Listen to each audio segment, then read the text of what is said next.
सेवारो नमस्ते। यो global network YouTube channel हेर्नुहुने र माया गर्नुहुने सम्पूर्ण दर्शकहरूको माझमा म गङ्गा किमदाङ लिम्बू उपस्थित भएको छु। यो ग्लोबल नेटवर्क युट्युब च्यानल हेर्नुहुने माया गर्नुहुने दर्शकहरूलाई लाइक, सेयर, सब्स्क्राइब र कमेन्ट पनि गरिदिनुहोला भनेर विनम्र अनुरोध गर्दछु। तपाईहरुको कमेन्टले यो ग्लोबल नेटवर्क युट्युब च्यानललाई अगाडि बढाउने ठूलो ऊर्जा मिलिरहेको छ।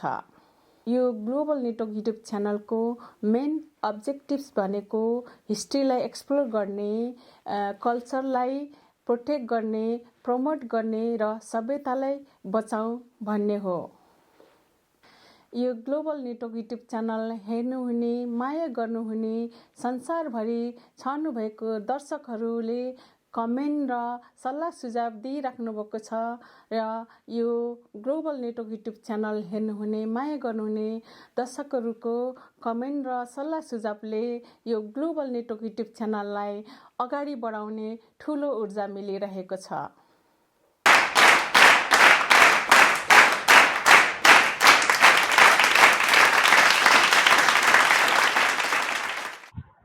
हजुर ल नमस्ते सबैजनालाई। विशेष गरेर हाम्रो डाक्टर मारवाङ सर अनि हाम्रो गङ्गा दिज्यू लगायत सबैलाई नमस्कार। अनि मैले यहाँ देखेको छु हाम्रो पूर्व गभर्नर गोविन्द तुङगोङज्यू, हाम्रो राजेन्द्र महर्जन सर आउनु भएको छ, यहाँलाई धन्यवाद। लगायत सबै यहाँलाई एकमुष्ट स्वागत गर्न चाहन्छु र नमस्ते भन्न चाहन्छु। म युकेबाट अहिले धन्यवाद। यहाँलाई फेरि पनि धेरै धन्यवाद र यो अवसरको लागि डाक्टर मारवाङ सर, ग्लोबल नेटवर्क परिवारलाई पनि धन्यवाद। अब मैले त्यस्तो यहाँहरूले सोचे जस्तो त केही गर्न नसकौँला, तर मैले अझसम्म जे बुझेँ र जे भेटेँ त्यही कुरा मात्रै यहाँ प्रस्तुत गर्न गइरहेको छु।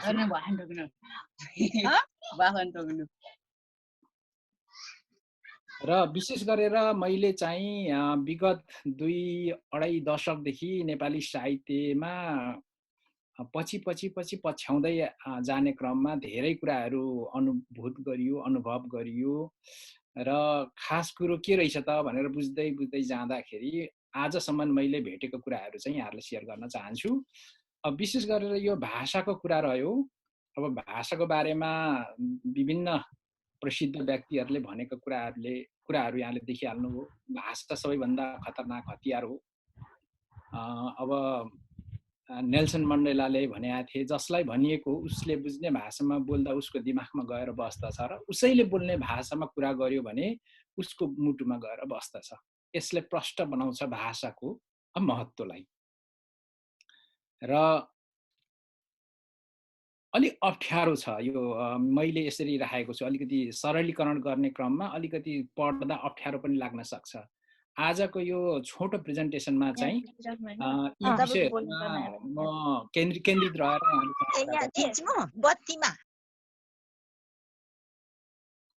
भाषाको नाम नेपाली किन गलत भयो, नेपाली साहित्यको नयाँ परिभाषा किन आवश्यक छ, नेपाली लेखनलाई कसरी वैज्ञानिक बनाउने, भाषाको नाम गलत हुनुको कारणले पीडित को छन् र अहिलेसम्म भएका गल्तीहरू के हुन् र सुधार कसरी गर्न सकिन्छ।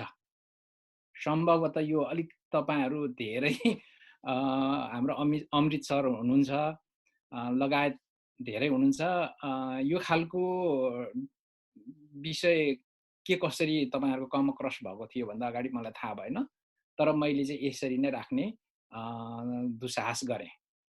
र यसको साथसाथै भाषा, अन्य मुलुकमा भाषा र साहित्यको सवालमा कस्तो अभ्यास छ, यो विषय पनि सरस्वती छोइनेछ।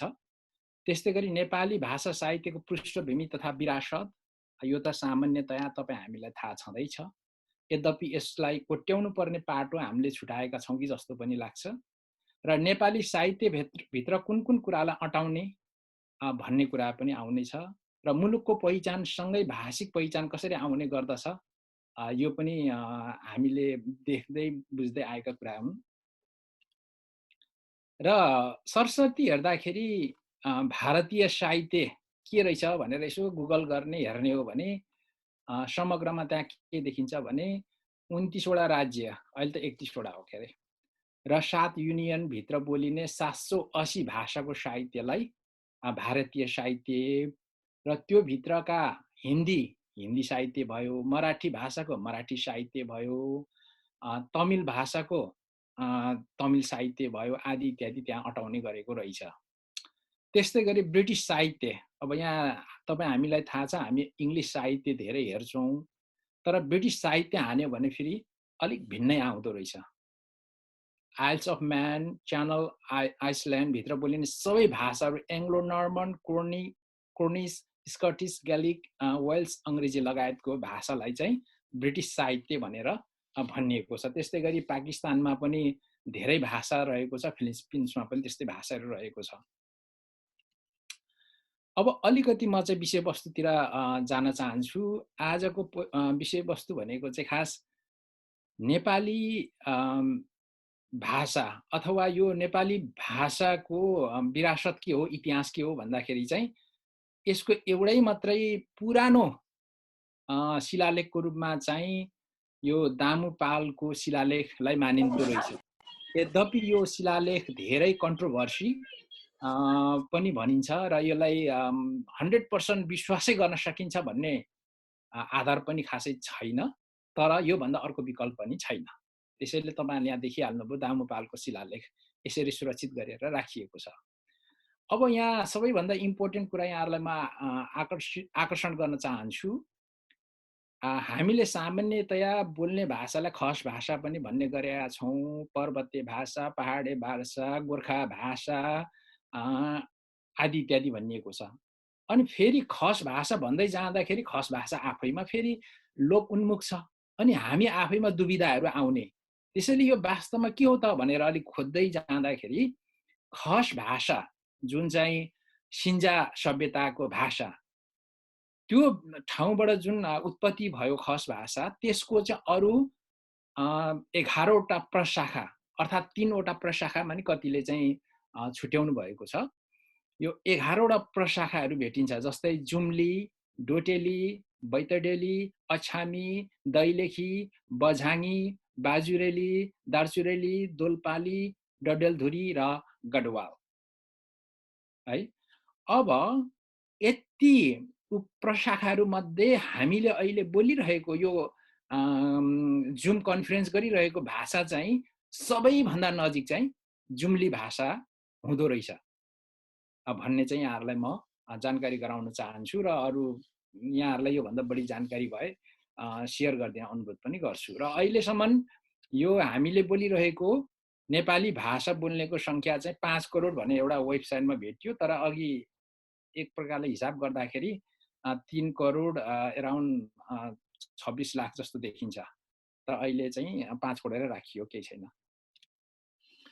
अब इन्ट्रेस्टिङ कुरा चाहिँ कहाँ छ भनेदेखि कहाँबाट सुरु भयो नेपाली भाषा भन्न। तपाईँ हामी भर्खरै मात्र चर्चा गरियो, हामीले बोलेको भाषा चाहिँ खस जुम्लीसँग नजिक छ र यसलाई चाहिँ विभिन्न कालखण्डमा विभिन्न नामले चाहिँ बोलाइएको पनि इतिहास छ। सबभन्दा पहिला नेपाली भाषा चाहिँ भन्न कहाँबाट सुरु गरियो त भन्दा सन् 1905 मा प्रधानमन्त्री चन्द्र शमशेरले नेपाली भाषामा लेखिएको मात्र प्रशासन र अदालतमा मान्य हुने बनाए।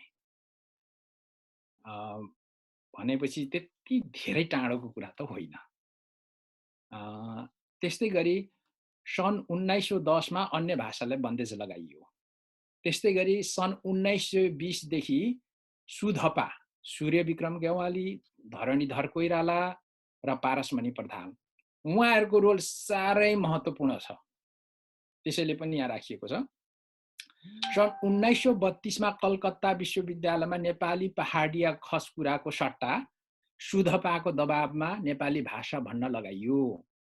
यसको अर्थ के त भन्दाखेरि 1932 भन्दा अगाडि नै कलकत्ता विश्वविद्यालयमा हामीले बोलिरहेको भाषाको पठन पाठन सुरु भएको थियो र त्यसलाई चाहिँ नेपाली पहाडिया खसपुरा भनेर उहाँहरूले पढाउनुहुन्थ्यो र सुधपाकै दबावमा चाहिँ पछि त्यसलाई नेपाली भाषा भन्न लगाइयो।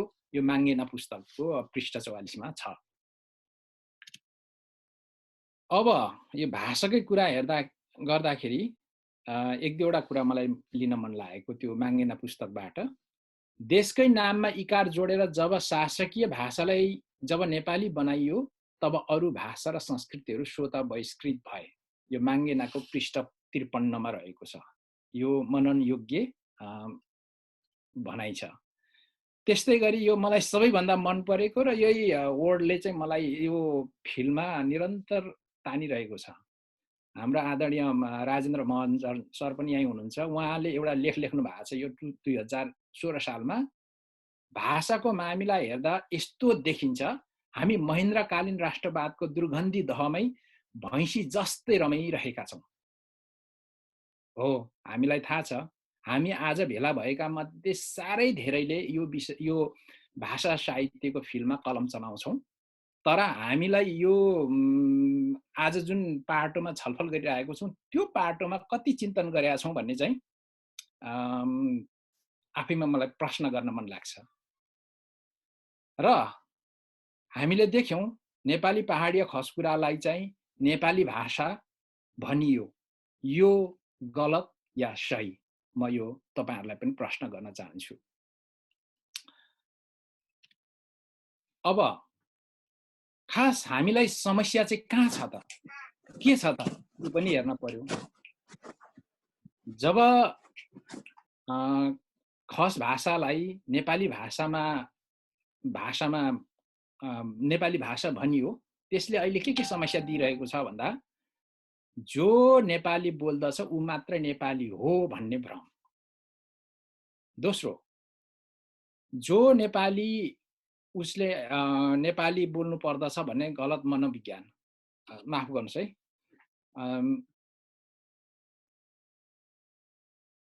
नेपाली बोल्नु पर्दछ भन्ने एउटा चाहिँ मनोविज्ञान छ, तपाईले यहाँ देखिहाल्नुभयो। त्यस्तै गरी अर्को चाहिँ एउटै भाषा एउटै भेष एउटै राजा एउटै देश भन्ने एउटा महेन्द्रीय राष्ट्रवाद थियो हैन। यो 20th दशकको अन्त्यतिर सुरु भएको यो चाहिँ महेन्द्रीय राष्ट्रवाद, त्यसले चाहिँ अलिकति हामीलाई अहिले पनि के भन्छ त्यसले चाहिँ गाजिरहेको चाहिँ अनुभूति हुन्छ। त्यस्तै गरी नेपालभित्र बोलिने अन्य भाषा ओझेलमा तथा उपेक्षामा परेको छ अहिले। र अर्को महत्त्वपूर्ण कुरा, र सायद मलाई लाग्छ यहाँहरू रहनुभएका केहीले यो अनुभूत गर्नुभएको होला, बडो अनौठो कुरा चाहिँ के छ, नेपाली पहिचान बोकेका भारत, बर्मा, भुटानका नेपालीहरूमाथि पहिचान र प्रतिष्ठामा हस्तक्षेप। यो नेपाली भन्ने नामकरण गरेपछि त्यहाँ हस्तक्षेप भइरहेको छ। अब यो कसरी भन्ने कुरा म पछाडि चर्चा गर्नेछु।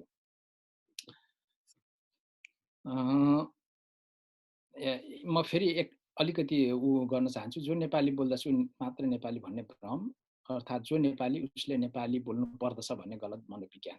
यस।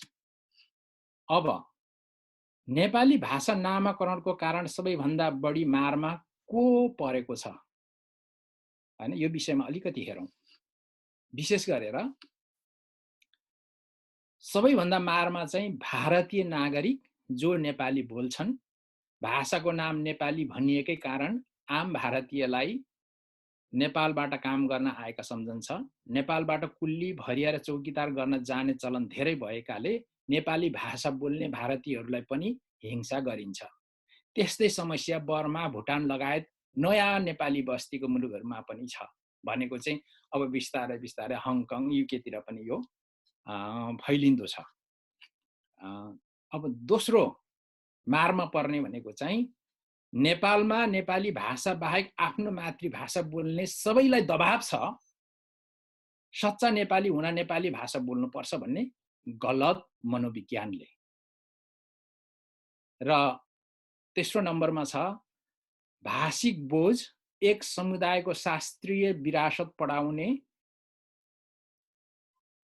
एक समुदायको शास्त्रीय विरासत पढ्ने, बनाउने र विरासत लाद्ने र त्यसको दीर्घकालीन अप्रत्यक्ष असर। यी तीनटा कुरा चाहिँ अहिले हामीलाई पीडित बनाएको छ, असर बनाएको छ। अब एउटा हामीले यसो सोचौँ न, यो मलाई जहाँसम्म लाग्छ हाम्रो doctor Baburam Bhattarai SLC board first 2038 सालमै हुनुभएको हो। अब मानिलिउँ डाक्टर भट्टराईले थारू गाउँमा गएर थारू भाषामा परीक्षा दिन परेको भए एक थारू विद्यार्थी बोर्ड फर्स्ट हुन्थ्यो होला कि डाक्टर भट्टराई बोर्ड फर्स्ट हुन्थ्यो होला? मलाई लाग्छ भट्टराई बोर्ड फर्स्ट हुन नसक्नुहुन्थ्यो, किनभने उहाँ भाषा सिक्नमै सबभन्दा गाह्रो हुन्थ्यो। उहाँको टिचरले पढाएको उहाँले सायद बुझ्नुहुन्न थियो, होइन? अब यस्तो खालको एउटा चाहिँ नि हामी सोचौँ भन्ने पनि मेरो चाहिँ आग्रह। अब नेपाली भाषालाई कहिले के भनियो त? सिन्जाली भाषा विक्रम सम्वत 1850 देखि 1450, पर्वते भाषा 1450 देखि 1850, गोर्खाली भाषा विक्रम सम्वत 1850 देखि 1990 र नेपाली भाषा विक्रम सम्वत 1990 पछाडि भनिएको छ। तर चन्द्र शमशेरले चाहिँ अलिक त्योभन्दा अलिक पछाडि मात्र त्यो सुरु गरेको हुनुपर्छ। र अहिले भारतमा चाहिँ यो भाषालाई गोर्खा, खसकुरा, पर्वते अर्थात् गोर्खाली खस भाषा भनिन्छ। यो तपाईँले गुगलमा हेर्नुभयो भने अहिले यो पनि उल्लेख गरेको पाइन्छ। अब विशेष गरेर हामीले यहाँनिर देखाउन खोजेको कुरा के त भन्दाखेरि यो खस भाषालाई नेपाली भाषा नामाकरण गर्नले हामी अलिकति के भन्छ शोषणमा परेका छौँ। त्यस्तै नेपाली साहित्यको परिभाषामा पनि हामीले सोच्नुपर्ने देखिन्छ। जस्तै नेपाली साहित्य भन्नाले यो देवनागरी अक्षरलाई प्रयोग गरेर खस भाषामा लेखिएकोलाई मात्रै नेपाली साहित्य भन्ने एक थरी साथीहरू हुनुहुन्छ। अब अर्को थरी अलिक भिन्न हुनुहुन्छ। यो विषयमा नै हामीले सोच्नुपर्छ भन्ने नै तपाईहरुलाई चाहिँ प्रस्ताव जस्तो पनि हो, आग्रह पनि हो। र यहाँ चाहिँ म अहिले नेपाली साहित्यको सापेक्षित परिभाषा र स्वायत्तता। बर्मा, भारत, भुटानमा बस्ने नेपालीहरू खस जुम्ली भाषा बोल्छन्, लेख्छन्, तर उनीहरूसँग नेपाली नागरिकता छैन। उनीहरूलाई त्यहाँ नेपाली जातिको रूपमा चिन्दछन्। उनीहरू नेपाली साहित्यका डायस्पोरा हौं भन्ने स्वीकार्दैनन्। उनीहरू आदिम कालदेखि जन्मसिद्ध त्यही ठाउँका नागरिक हुन्। तसर्थ भाषा साहित्य मार्फतको पहिचान र प्रतिष्ठामा स्वायत्तता चाहन्छन्। हामीले माथि अघि उल्लेख गर्यौं, उहाँहरूलाई पहिचान र प्रतिष्ठामा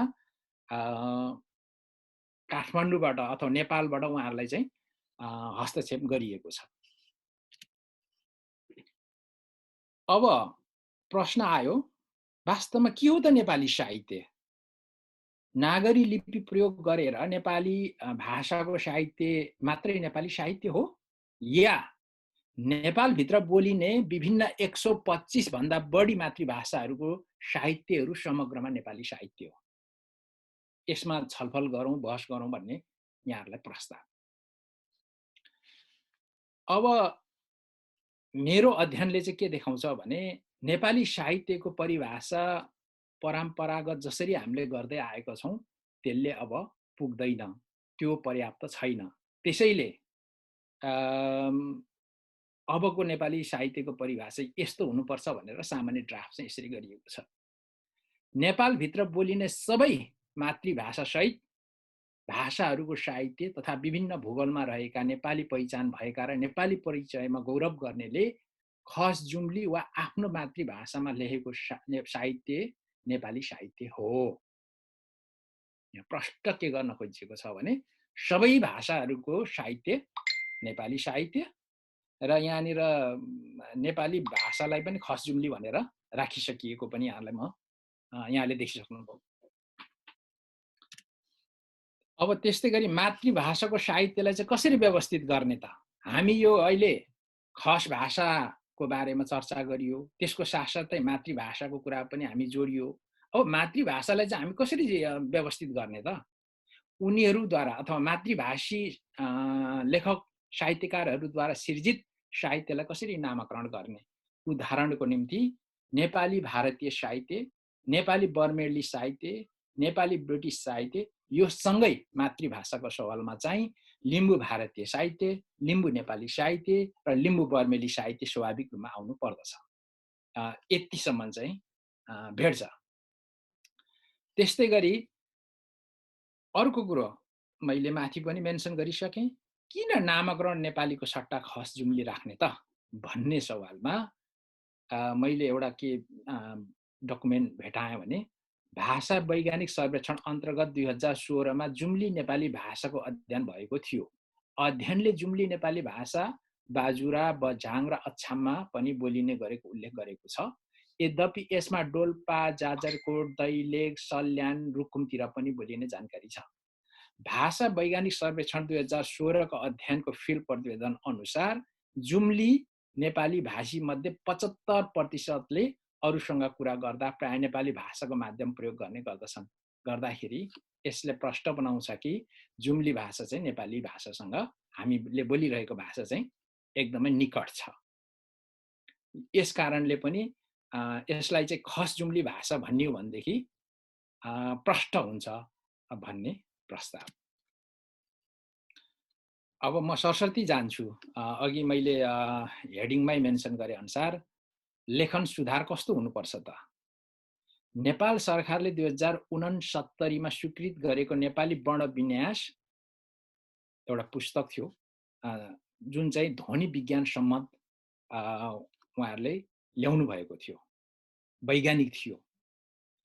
तर विक्रम सम्वत 2074 मा मानक नेपाली अभियान अन्तर्गत ध्वनि विज्ञानलाई ख्याल नगरिकन उहाँहरू चाहिँ परम्परागत लेखनलाई नै मानक बनाएर अगाडि बढ्नुभयो र त्यसलाई नै अहिले चाहिँ आधार मानिएको छ।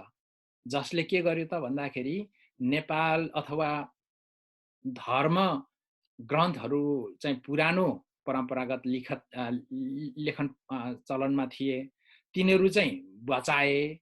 तर भाषालाई जति भाषा लेखनलाई जति सजिलो भयो उति अन्य भाषीहरू माझ भाषा फैलिएर जाने हो, त्यो कुरामा चाहिँ तगारो लगाएको देखिन्छ। त्यसैले हामीले बुझ्नुपर्ने कुरा चाहिँ के हो भने लेखन चाहिँ ध्वनि सम्मतको हिसाबबाट वैज्ञानिक हुनु पर्यो, जसले गर्दाखेरि भोलि गएर अरू भाषीले पनि सिक्ने भए। साथसाथै अहिले चाहिँ के छ भने नयाँ नयाँ प्रविधिहरू यस्तो भित्रिएको छ कि तपाईले लेख्नु भएको वाक्यलाई अटोमेटिक त्यही प्रविधिले पढेर तपाईको गल्तीहरू फाइन्डिङ गर्छ। यदि त्यो ध्वनि विज्ञान सम्मत हामीले गर्न सकियो भने त्यस्तो खालको सफ्टवेयरहरू विकास गर्न सकिन्छ। तर लोजिक नभएको र ध्वनि विज्ञान सम्मत भएन भने त्यो विकास गर्न असम्भव हुन्छ, जसले गर्दाखेरि भाषाको विकास र विस्तारमा अवरोध हुन्छ। अनि यसमा यस्तो रमाइलो रहेछ कि यो लिपिको बारेमा नि सरसर्ती अध्ययन गर्ने एउटा अवसर मिलेको थियो। जस्तै अहिले नेपालका किराँतीहरूले सामान्यतया 4 जाति किराँतीहरूले आफ्नो लिपि पछिल्लो समय विकास गरेको पनि देखिन्छ, जुन चाहिँ अब त्यसको आफ्नै ठाउँमा होला सही या गलत। तर यसले के देखाउँछ त भन्दाखेरि म यो तपाईहरुलाई अलि मेन्सन गर्न चाहन्छु। अहिले हामीले चलाएको यो नागरी लिपि चाहिँ भारतको देवनगर अथवा काशीबाट सुरु भएकोले यसको नाम नागरी भनियो र धेरै पछाडि देव थपेर देवनागरी भनियो। विभिन्न 10 भाषाले यही नागरी लिपि प्रयोग गर्दछन्, जस्तै संस्कृत, हिन्दी, मराठी, कोंकणी, सिन्ध, काश्मीरी, डोगरी, नेपाली, बोडो, मैथिली आदि। यो लिपि ब्राह्मी लिपिबाट विकास भएको भन्ने भेटिन्छ। अब यही लिपिकै सवालमा हेर्दाखेरि जस्तो इन्ट्रेस्टिङ चाहिँ के छ भने हामीले धेरै जस्तो युज गर्ने यो ल्याटिन स्क्रिप्ट, ल्याटिन लेटर, अंग्रेजी अक्षर चाहिँ विश्वको 130 वटा भाषाले यही अक्षर चलाउँदो रहेछ। त्यस्तै गरी मायन लिपिलाई चाहिँ विभिन्न 32 वटा भाषाले चलाउँदो रहेछ। भनेदेखि भाषा हुनुसँगै उसको लिपि हुनैपर्छ भन्ने बाध्यता त रहेन रहेछ। भनेदेखि हाम्रो किराँत समुदायभित्र पछिल्लो समय भित्रिएका दुई खालका नयाँ लिपिहरू त्यसको बारेमा पनि हामीले सोच्नुपर्छ भन्ने पनि मलाई लाग्दछ। अब म अलमोस्ट अन्ततिर आइपुग्दैछु। पहिला चलन कस्तो थियो त नेपालमा? तपाईले यो चाहिँ मेरै बाजेको डकुमेन्टहरू है, यहाँलाई मैले प्रस्तुत गरेँ। यसमा हेर्नुहुन्छ भने छाप, यो दाहिनेपट्टिको छाप हेर्नुहुन्छ भने मैले यहाँ बुझ्न सक्दिनँ, इङ्ग्लिसमा छ, अनि यो अरबिकमा छ, अनि यहाँ माथि नागरी लिपिमा पनि छ। त्यस्तै वरिपरि हेर्ने हो भने यो झन्डै तिबेटियन लिपिमा पनि छ। भनेपछि वर्तमान नेपालको नेपालभन्दा पहिलाको नेपाल चाहिँ धेरै समावेशी थिएछ भन्ने चाहिँ यी प्रमाणहरूले देखाउँछ। अब प्रश्न कुरा यो अब कति यो चाहिँ नि आधारयुक्त छ, कति जायज छ, कति जायज छैन। तर मेरो प्रेजेन्टेसनको सारांश अथवा प्रस्ताव चाहिँ के हो भनेदेखि हामीले भाषाको नाम नेपालीको सट्टा खस जुम्ली राख्नुपर्ने स्थिति देखिन्छ। 2, नेपालभित्र बोलिने सबै भाषाहरूको साहित्यलाई समेटेर नेपालेली साहित्य भनेर टङ्क नेउपाने, प्राध्यापक टङ्क नेउपाने उहाँले चाहिँ प्रस्ताव गर्नुभएको छ। तर त्यसमा चाहिँ त्योभन्दा राम्रो अझै के हुन्छ भनेदेखि नेपालभित्र बोलिने सबै भाषाहरूको साहित्यलाई समेट्न नेपालीय साहित्य भन्ने हो भने पनि हुन्छ भन्ने एउटा प्रस्ताव। तेस्रो, भारत, भुटान र बर्मा लगायतका ठाउँमा रहेका नेपाली पहिचान भएकाहरूको परिचय र प्रतिष्ठा माथिको दमन र शोषणबाट मुक्त गरी प्रतिष्ठाको स्वायत्तता दिउँ। उनीहरूलाई नेपाली डायस्पोरा नभनौँ। त्यस्तै गरी चौथो नम्बरमा छ, लेखनलाई ध्वनि विज्ञानसम्म लैजाने जसले अन्य भाषीलाई सिक्न र लिपिको प्रविधि विकासमा सहज हुन्छ। मैले यसको बारे माथि नै मेन्सन गरिसकेँ। र 5औं नम्बरमा छ, खस जुम्ली अथवा नेपाली भाषा साहित्यलाई भौगोलिक सीमाले नछेक्नेमा प्रष्ट हौँ। किनभने अहिले पनि काठमाडौँमा रहेका धेरै लेखक विद्वानहरूलाई उहाँहरूभन्दा बाहिर साहित्यको चिन्तन हुन्छ, साहित्य लेखिन्छ भन्ने कुरामा त्यति साह्रो उहाँहरूले ख्याल गर्नुहुन्न। त्यसैले यो कुरा राखियो। अब अन्तमा चाहिँ फेरि के रहेको छ भनेदेखि थाती रहेको काम। यसमा चाहिँ इभन मैले पनि यो खोज्नुपर्ने बाँकी छ। त्यो के त भन्दा सिन्जा उपत्यकामा खस भाषाको विकास हुनु अघि भगवान बुद्धकालीन पाली भाषा थियो, सिन्जाको कुरा है। र त्यो पाली र अहिलेको नेपाली भाषाका धेरै शब्दहरू मिल्दछन्। उक्त पाली भाषामा संस्कृति मिसिएको वा संस्कृतिमा पाली मिसिएको खोज गर्न बाँकी छ। पाली र नेपाली बीच कस्तो सम्बन्ध छ? पाली र संस्कृत भाषा कुन पहिलो हो? पाली भाषा लेखिने ब्राह्मी र खरोष्ठी लिपि मात्र सम्राट अशोकको केही स्तम्भहरूमा पाइनु र संस्कृत भाषा र नागरी लिपिमा नभेटिनु थप खोजको विषय हुन सक्दछ। किनभने इन्डियाको प्रोफेसर राजेन्द्र, उहाँको मैले युट्युब अन्तर्वार्ता हेरेको थिएँ। उहाँले प्रष्ट भन्नुभएको छ, संस्कृत भाषामा पुरानो लेखहरू पाइँदैन, त्यसैले संस्कृत चाहिँ प्राचीन होइन भन्ने उहाँको तर्क देखिन्छ। र यो विषय चाहिँ तपाईँ हाम्रो लागि पनि खोजको विषय हो भन्ने मलाई लाग्दछ। यति छ मैले आज तयार गर्न सकेको कुराहरू। धेरै प्रश्नहरू छन्, धेरै विषयहरू छन् पक्कै पनि यहाँभित्र। र अहिले चाहिँ मैले यति नै गरेँ। धन्यवाद।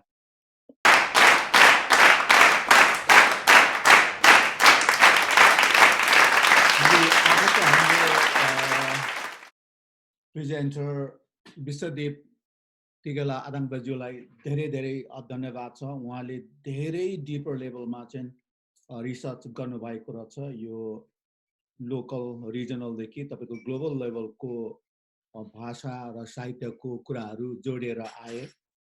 म पनि पहिले चाहिँ अब साहित्यकै विद्यार्थी हो, नेपाली साहित्य चाहिँ आइएड र बिएड।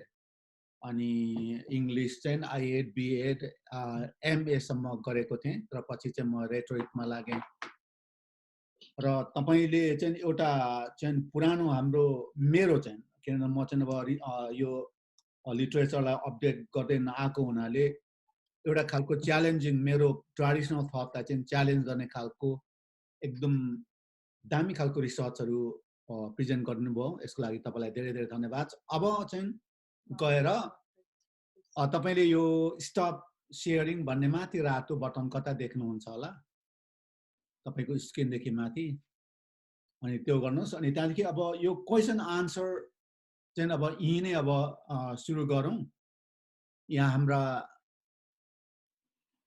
हाम्रो ल्याङ्ग्वेज र हाम्रो साहित्यमा चाहिँ धेरै जिन्दगी नै भर अब कन्ट्रिब्युट गर्ने यहाँ हाम्रो दर्शकहरू हुनुहुन्छ र अब क्वेसन अब सुरु गरौँ अब तपाईँहरूबाटै अब के खालको जिज्ञासाहरू छन् उहाँको जुन प्रेजेन्टेसन कतिको अब कम्पेलिङ लाग्यो तपाईँहरूलाई कतिको च्यालेन्जिङ लाग्यो कतिको एक्टिभिजमहरू पाउनुभयो हैन अब यसको बारेमा कुरा गरौँ न फर्स्टमा को बोल्नुहुन्छ म बोले है त कोही नबोलेपछि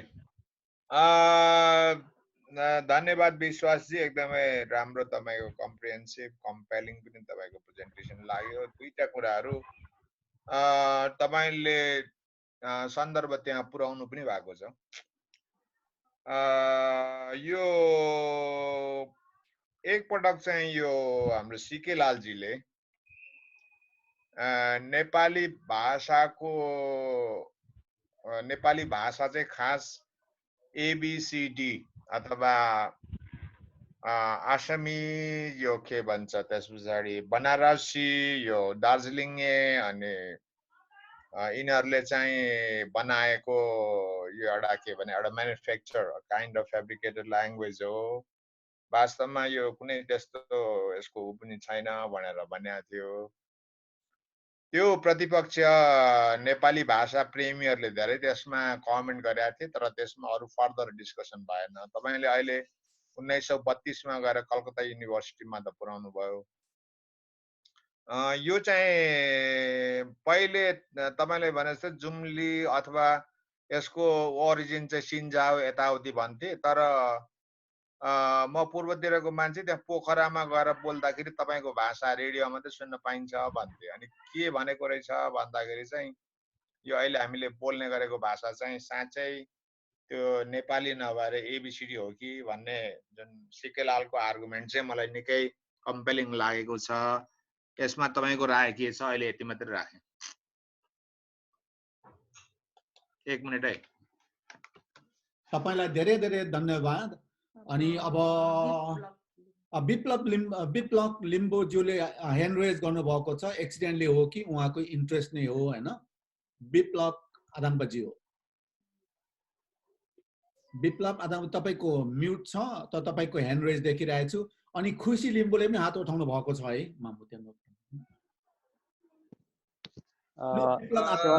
सुन्दै हुनुहुन्छ हजुर हजुर सुन्दैछु यस ग्लोबल नेटवर्क च्यानलको producer sir director doctor Manav अन्य डाक्टर साहबहरू लगायत वरिष्ठहरू यसमा सहभागी हुनुहुने अनि विश्वभरि हेरिरहनुभएका यस ग्लोबल नेटवर्क च्यानलका दर्शकहरूलाई मेरो सेवाहरू म चाहिँ विप्लव थोप्लेन लिम्बु हो धरानबाट म आज चाहिँ सुन्छु मात्र आदङबा म आज मेरो यहाँ तयारी छैन यहाँहरुको यस्तो सुन्छु र मेरो परिचय त्यसो दिन हजुर हजुर यहाँ ह्यान्ड रेज मैले अमित भाइले देखेँ तर त्योभन्दा पहिले म खुसी आदाङबाकोमा जान्छु खुसी आदाङबा अघि पहिले उठाउनु भएको छ ए मेरो सेवारो यहाँहरु सबैलाई विश्वास सर अनि यहाँहरु सरहरु सबै मैले मान्ने पर्ने सरहरु म्याडमहरु हुनुहुन्छ म खुसी लिम्बु म 5 तारिक अहिले म लन्डनबाट विश्वास सर मैले हजुरको अब धेरै हतार एकदम व्यस्त मान्छे फेरि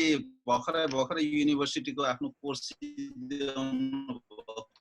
त्यो भएर होला मैले आइटुकले चाहिँ यति राम्रो आशा गरेको थिएन र होला मैले तर तपाईको छोटो सटिक एकदमै मैले चाहिँ धेरै ज्ञान लिए तपाईको प्रेजेन्टेसनबाट एक दुईवटा कुराहरु चाहिँ जस्तै हामीले यो ऐतिहासिक दस्तावेजहरू हामीले सङ्कलन गर्ने क्रममा चाहिँ अलिकति मिति प्रस्तुत गर्दा चाहिँ हामीले अलिकति कन्सिस्टेन्सी ल्याउँ कि भन्न चाहन्छु। जस्तै विशेष गरेर विक्रम सम्वत र इस्वी सम्वतमा हामीले इन्फर्मेसनहरू राख्दा कि त विक्रम सम्वतमै मात्र राखौँ कि त इस्वी सम्वतमै मात्र राख्यौँ भने हामी त्यो रिसिभ गर्नेहरूलाई चाहिँ बुझ्न अलिक सजिलो हुने रहेछ।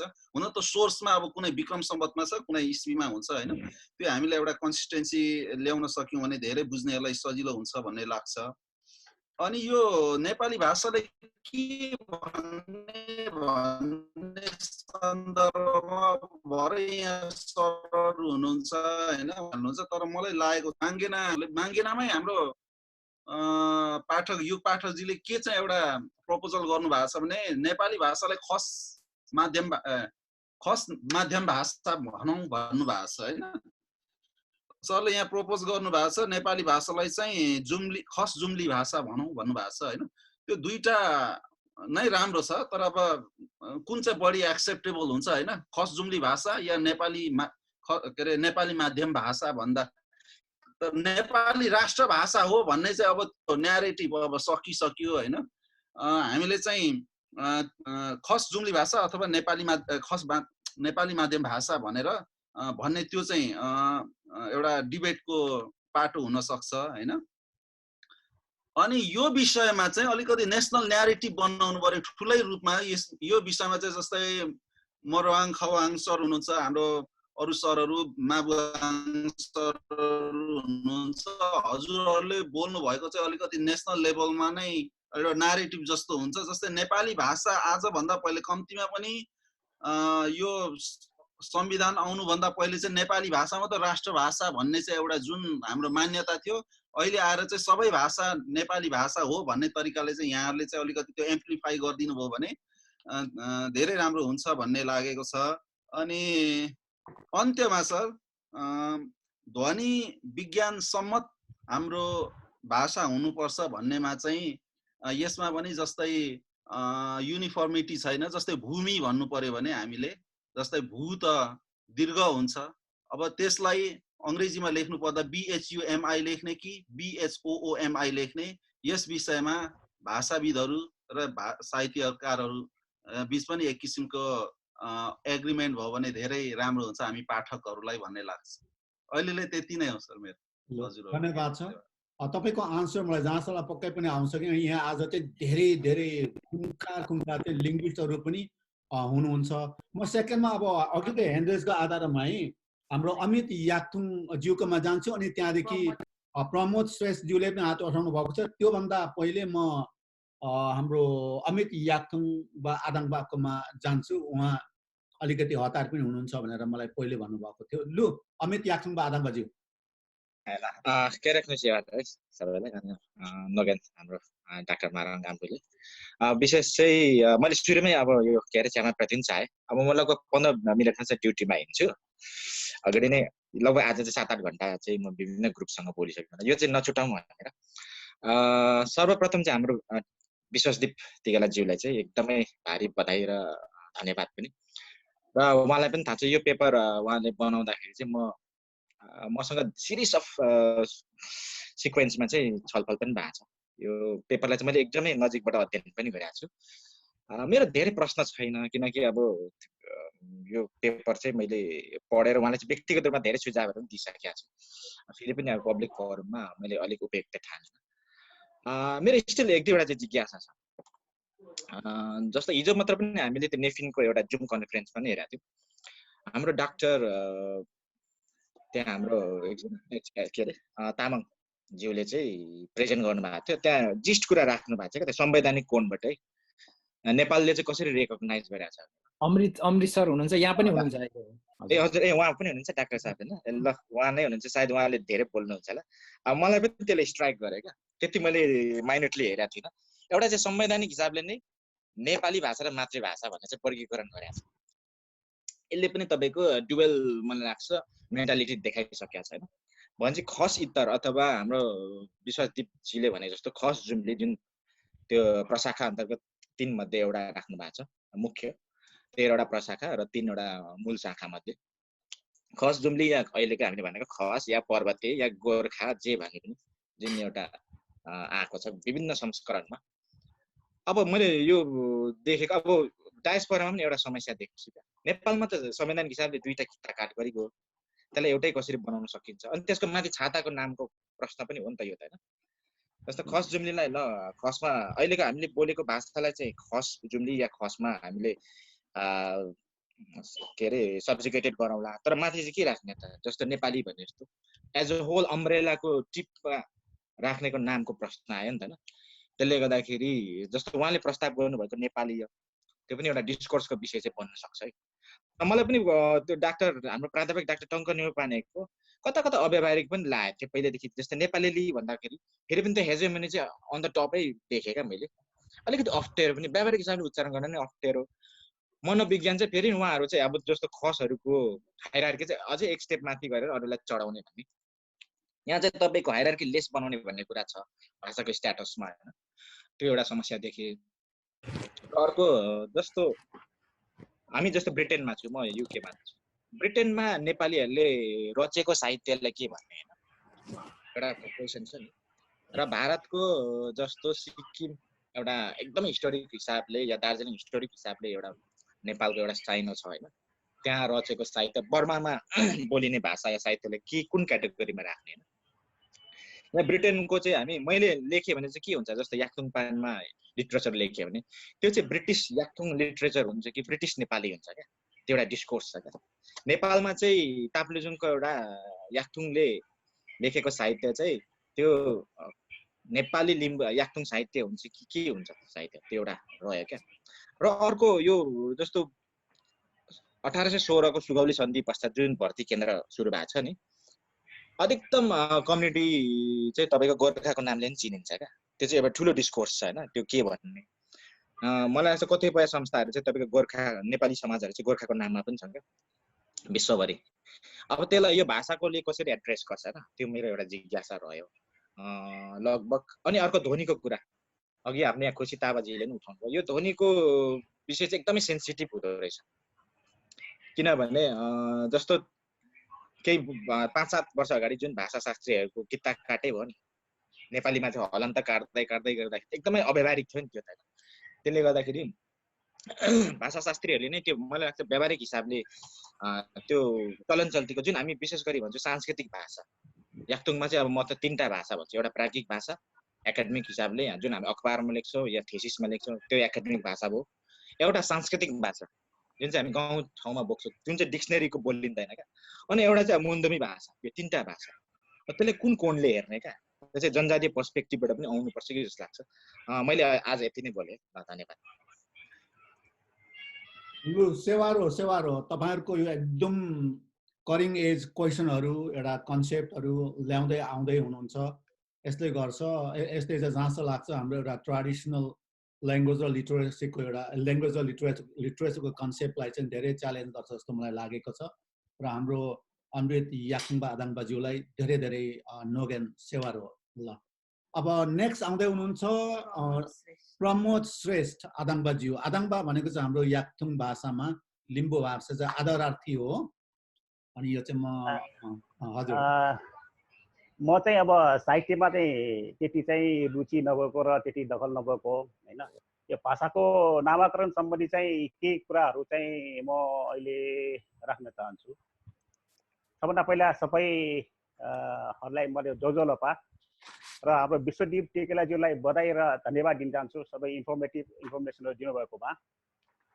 एउटा जानकारी के भन्दाखेरि यो नेपाली भाषा भन्ने जुन चाहिँ कुराहरू अहिले हामीले चाहिँ डिस्कस गरिरहेका छौँ, हाम्रो चाहिँ नेवारको भाषालाई अब तपाईँहरूमध्ये कतिलाई जानकार होला कतिले नहोला, नेवार भाषालाई चाहिँ पारम्परिक इतिहासमा चाहिँ नेपाल भाषा भनिने गर्छ। यो कुरा धेरै जानकारी पनि हुनसक्छ, होइन?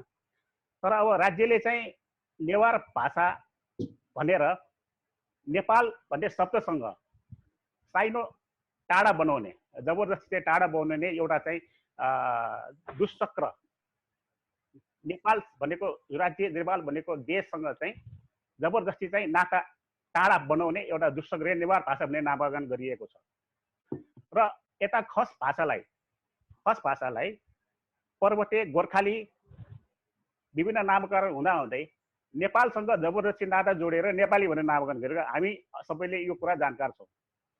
अब हामीले चाहिँ नेवार भाषा जुन भनिरहेका छौँ, नेवारहरू चाहिँ त्यो नेपाल भाषा नै पुनर्स्थापित त्यो नाम नै हामी युज गरिरहेका छौँ अहिले, त्यसलाई नै हुनुपर्छ भन्ने हाम्रो चाहिँ मान्यता छ।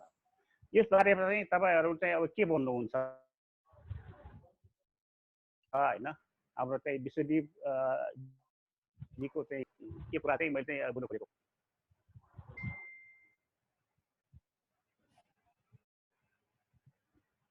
ल हजुरलाई प्रमोद श्रेष्ठ ज्यूलाई धेरै धेरै धन्यवाद छ। तपाईले एकदम कम्पेलिङ क्वेसनहरू राख्नु भएको छ। आफ्नो तपाईले हामीलाई पनि धेरै इन्फर्मेसन दिनुभयो। यस्तो खालको एक्टिभिजम चाहिँ हामीले लिएर अगाडि बढ्यौँ भने सायद यो हाम्रो नेपाल मात्रै नभएर साउथ एसियनका धेरै इन्डिजिनस कम्युनिटीका एउटा युथ एउटा यङ जेनेरेसन इन्क्लुडिङ हामीलाई चाहिँ अलिकति अगाडि बढ्नको लागि धेरै टेवा मिल्ने छ भनेर उहाँ फेरि हाम्रो प्रमोद श्रेष्ठ ज्यूलाई म धन्यवाद भन्न चाहन्छु।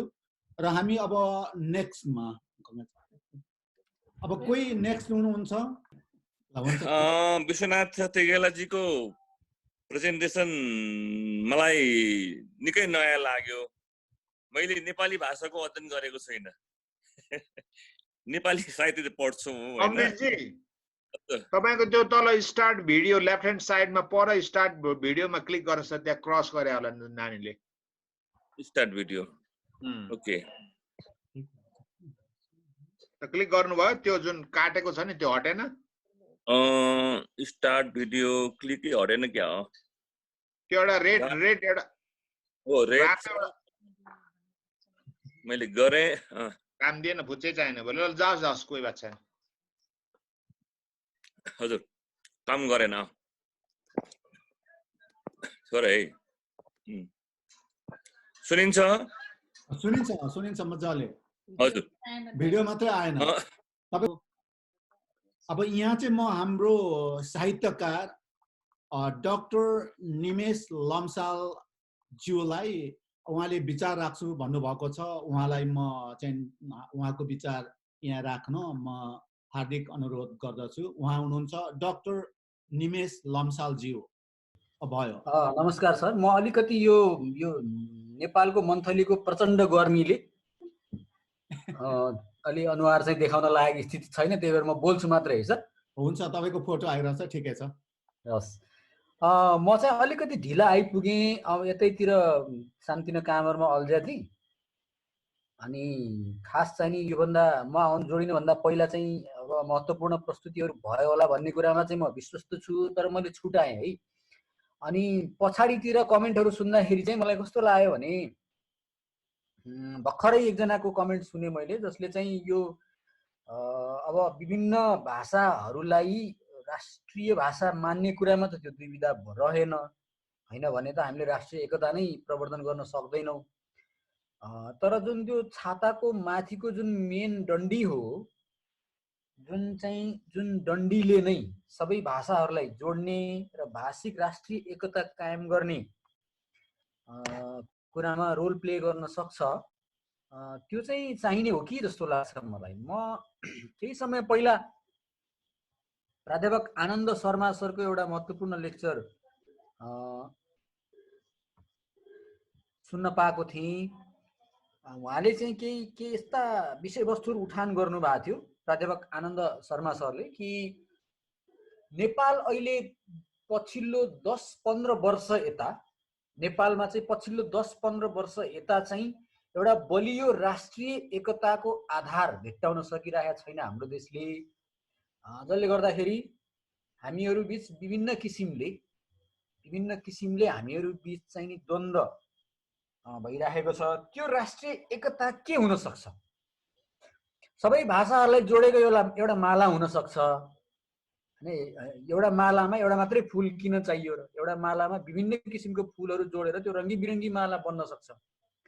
त्यस्तो एउटा राष्ट्रिय एकता, अझ बलियो राष्ट्रिय एकताको आधार चाहिँ हामीहरूले खोज्नुपर्छ जस्तो लाग्छ मलाई चाहिँ। मेरो भनाइ यति हो है।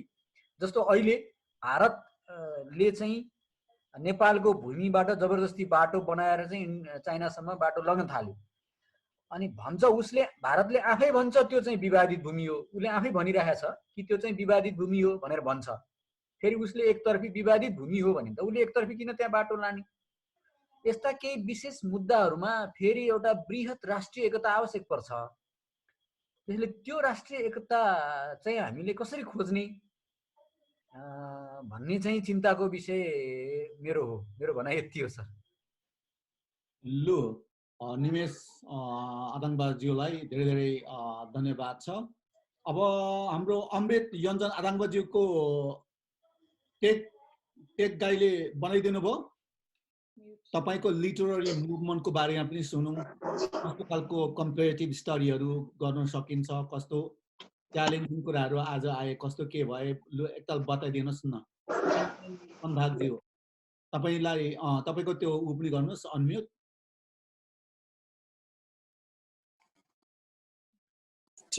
भयो है? भयो भयो। फेरि पनि सबैलाई सेवाहरू।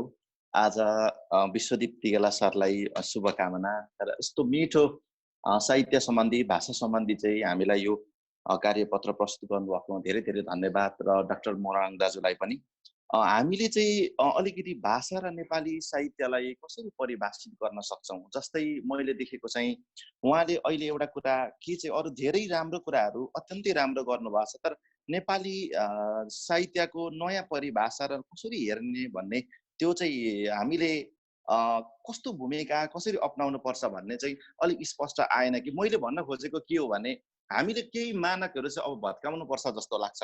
कसरी हो भने अहिलेसम्म लेखिरहेको नेपाली लिटरेचर त यो नेपाली लिटरेचर होइन भन्छ। जस्तै सार्क फेस्टिभल अफ लिटरेचरमा म 2008 मा जाँदाखेरि के डिबेट भएको थियो भने नेपालमा लेखिरहेको लिटरेचर चाहिँ त्यो नेपाली लिटरेचर होइन, त्यो चाहिँ महाभारतको वरिपरि घुमिरहेको छ, भगवत गीताको वरिपरि घुमिरहेको छ। त्यो चाहिँ भनेको तपाईँको इन्डियाको चाहिँ त्यो उताको चाहिँ ठुल्ठुलो इपिकहरूको वरिपरि घुमिरहेको छ। नेपाली लिटरेचर चाहिँ कुन चाहिँ हो त भन्नेमै बहस भइरहेको थियो।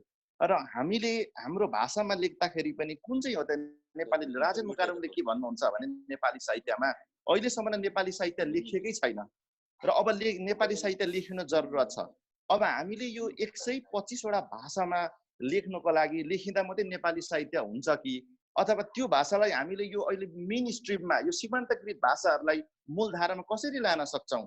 जस्तै अहिले एउटा सबै सिङ्गो साहित्यलाई नेपाली साहित्यमा लेख्ने त भन्नुभयो, तर मैले भन्न खोजेको नेपाली साहित्यमा चाहिँ वाद विवाद मात्रै गरेर यसलाई डिस्कोर्स मात्रै भन्दा पनि, जस्तो सेवारो लिम्बू नेपाली भाषामा, सेवा राई नेपाली भाषामा, जो लोपा नेवार नेपाली भाषा भनेर यसलाई चाहिँ अब मिजोरले मगर नेपाली भाषा भनेर यो एउटा नमस्कार भन्ने चिजलाई पनि हामीले एउटा यसलाई चाहिँ एक टोटल सिनोनियमको रूपमा यसरी गरेर लग्यौँ भने अलिकति चाहिँ यसलाई सकिन्छ कि। र भाषामा चाहिँ एउटा सत्ताले निर्माण गरेको र सत्ताकै आफ्नो खेल र यिनीहरू खेलिरहेको पनि हुन्छ र भाषामा शक्ति पनि हुन्छ। र हामीलाई यो भाषा सम्बन्धी चन्द्र शमशेरले हामीलाई यसरी नेपाली भाषा लादेको कुराहरू 1902 को कुरा 1905 को कुराहरू पनि गर्नुभएको छ।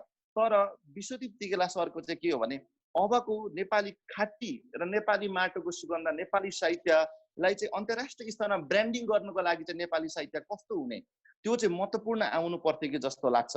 र यो अहिले बनिएको मानकहरूलाई हामीले कसरी भत्काउन सक्छौँ र भत्काउनको लागि चाहिँ कस्तो कस्तो हामीले प्रयत्न गर्न सक्छौँ, यो चाहिँ एउटा समस्यालाई यसो देखाएको चाहिँ जस्तो लाग्यो। तर हामीले अब यसलाई चाहिँ हस्तक्षेपकारी भूमिका चाहिँ कसरी निभाउन सक्छौँ यो भाषालाई भन्ने सबैभन्दा महत्त्वपूर्ण कुरो हो।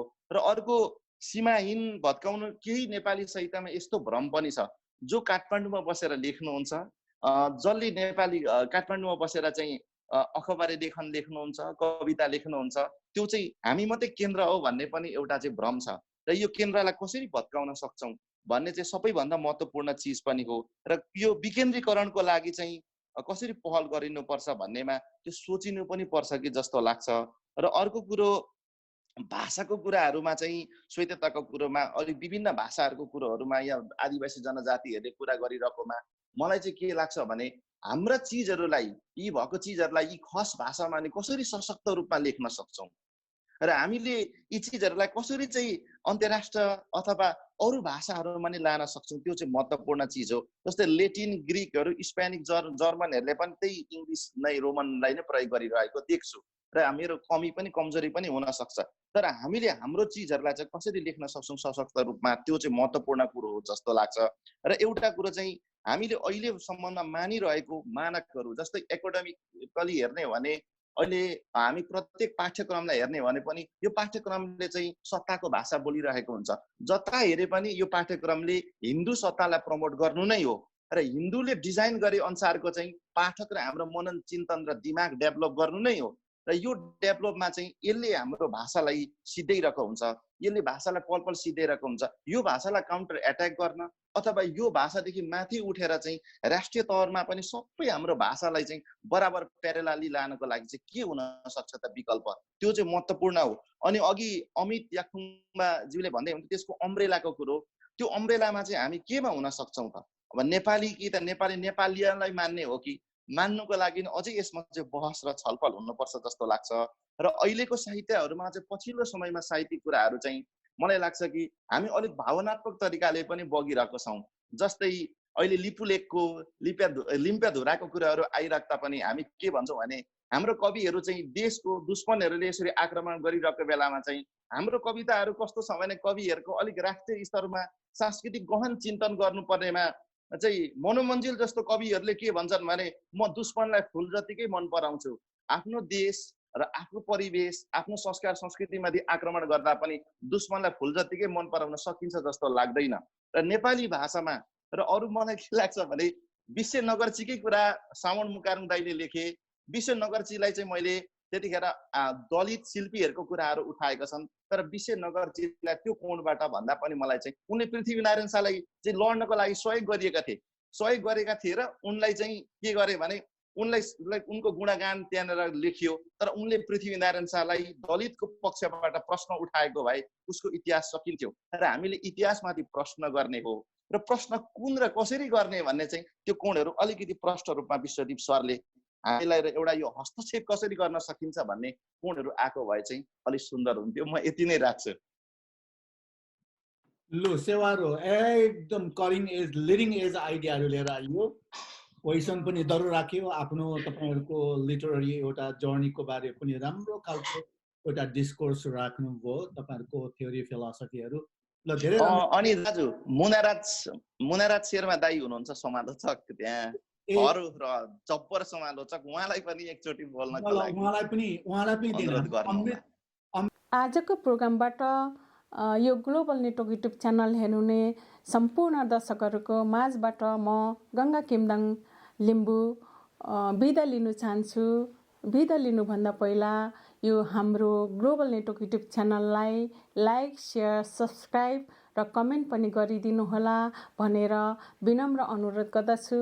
हाम्रो प्रोग्रामलाई सम्पूर्ण दर्शकहरूले हेर्नु चाहनुहुन्छ भने लिङ्कको तल बेल आइकन छ, बेल आइकनलाई क्लिक गरिदिनु होला र हामीले जतिखेर पनि हामीले भिडियो पोस्ट गर्छौँ तपाईँहरूले नोटिफिकेसन पाउनुहुनेछ र हाम्रो प्रोग्रामलाई तुरुन्तै हेर्नु सक्नुहुनेछ भन्दै